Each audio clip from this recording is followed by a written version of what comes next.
Hello, my friends. Ellen here. Hope all of you are doing well. Welcome back to my Southern Kitchen. Today, I'm going to share with all of y'all how to cook the best corn on the cob. So over here on my stove, I have a large pile of water and I have my fire over high heat. All we do is bring it to a boil.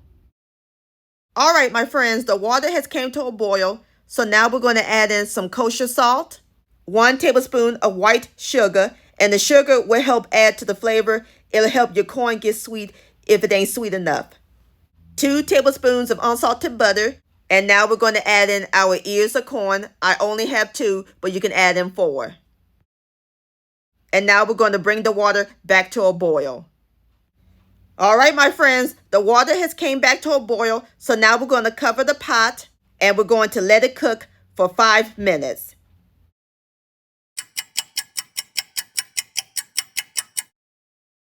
All right, my friends, there you have it, corn on the cob. And how simple and easy was that?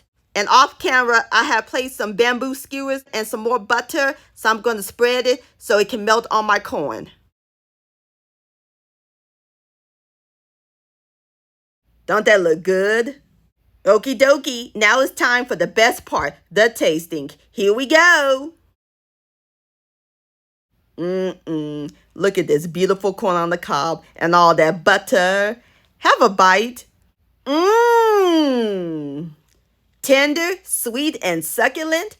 Perfectly cooked and super buttery. And it only took 5 minutes. Y'all gonna love this method of cooking corn on the cob. This is incredible, my friends. This deserves another bite. Yum-o. Corn on the cob-licious. Hope y'all enjoyed this tutorial, and I want to thank all y'all for watching, and I'll see y'all on my next video. Let's eat, and much love.